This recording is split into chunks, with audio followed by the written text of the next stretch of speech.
بسم اللہ الرحمن الرحیم۔ السلام علیکم معزز سامعین، آج ہم بات کریں گے حضرت شیخ سعدی نے اس سے کہا کہ بادشاہ کی نوکری کے دو رخ ہوتے ہیں، اول رزق کی امید اور دوم جان کا خطرہ۔ عقل مندوں کی رائے کے مطابق رزق کی امید پر جان کو خطرے میں نہ ڈالو۔ تو معزز سامعین، آج انسپائرنگ مورل سٹوری آپ کے یہاں پیش کرنے جا رہا ہوں۔ تو معزز سامعین، پہلے وقتوں میں کسی کو کوئی بھی حاجت درپیش ہوتی یا کوئی مشکل ہوتی تو وہ حاجت مند کوئی کام کرنے سے پہلے مشورہ لینے کے لیے کسی بزرگ کے پاس ضرور جاتا تھا۔ اسی طرح ایک غریب اپنی غربت کی شکایت لے کر حضرت شیخ سعدی کے پاس گیا اور کہنے لگا کہ میرے بچے بہت زیادہ ہیں اور میری آمدن کا کوئی ذریعہ نہیں ہے۔ اب مجھ میں فاقہ کی ہمت نہیں رہی۔ کئی مرتبہ خیال کرتا ہوں کہ یہاں سے کہیں اور چلا جاؤں، مگر یہاں سے چلا گیا تو میرے بعد یہ لوگ مجھ پر طعنہ زنی کریں گے کہ اپنی اولاد کے متعلق یہ کتنا بے مروت نکلا کہ اپنی سہولت اور آرام کے لیے اپنی بیوی بچوں کو تنگ دستی میں چھوڑ کر چلا گیا ہے۔ آپ ہی کوئی مشورہ دیں، آپ تو علم حساب کے ماہر ہیں، مجھے کسی بادشاہ کی نوکری میں دے دیں، آپ کا احسان ہوگا۔ تو معزز سامعین، حضرت شیخ سعدی نے اس سے کہا کہ بادشاہ کی نوکری کے دو رخ ہوتے ہیں، اول رزق کی امید اور دوم جان کا خطرہ۔ عقل مندوں کی رائے کے مطابق رزق کی امید پر جان کو خطرے میں نہ ڈالو۔ اس شخص نے کہا، اے شیخ، یہ میرے سوال کا جواب نہیں، آپ کو میرے دکھوں کا اندازہ نہیں ہے۔ جب میں خیانت نہیں کروں گا تو بادشاہ کیوں مجھے غصہ ہوگا؟ تو حضرت شیخ سعدی نے اسے ایک لومڑی کا قصہ بیان کیا۔ ایک لومڑی کو بھاگتے دیکھ کر لوگوں نے پوچھا کہ تجھے کیا مصیبت آن پڑی کہ تو اتنا دوڑ رہی ہے؟ تو اس نے کہا، میں نے سنا ہے کہ شیر کو بگار میں پکڑ رہے ہیں۔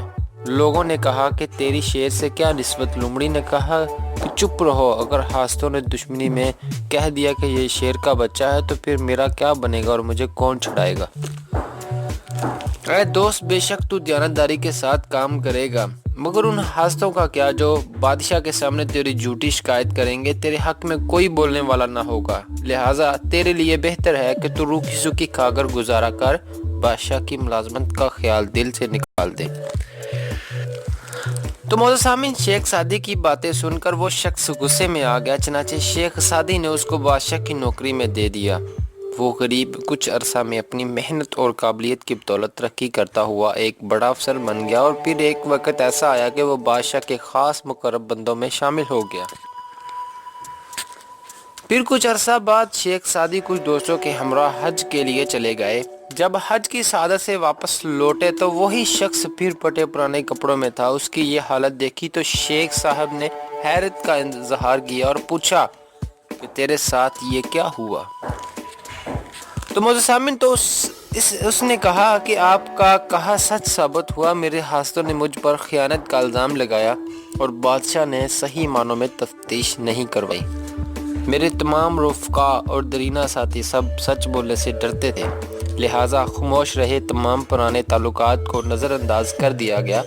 لوگ بڑے آدمی کی تعریف کے لیے سینے پر ہاتھ باندھتے ہیں، اگر زمانہ اس بڑے آدمی کو گرا دے تو یہی لوگ اسے پاؤں تلے رول ڈالتے ہیں۔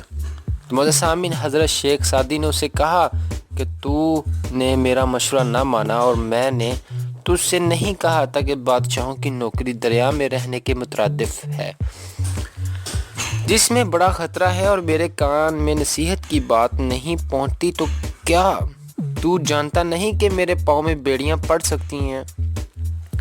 اگر تجھ میں دوسری مرتبہ ڈنک کھانے کی سکت نہیں ہے تو بچھو کے بل میں کیوں انگلی ڈالتا ہے؟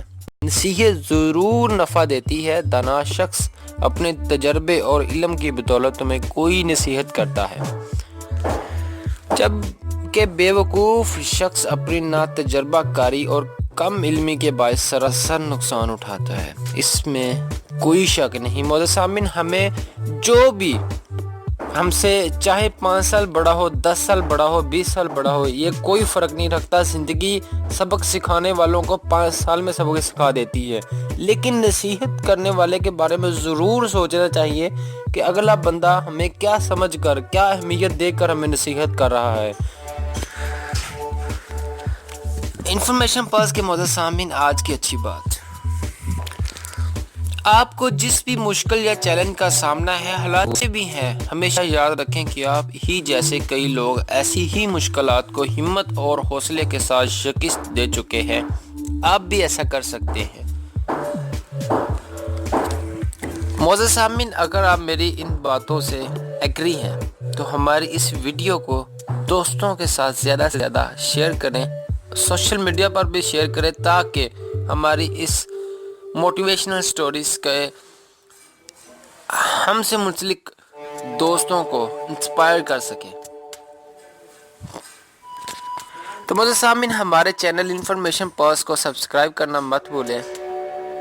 شکریہ والسلام۔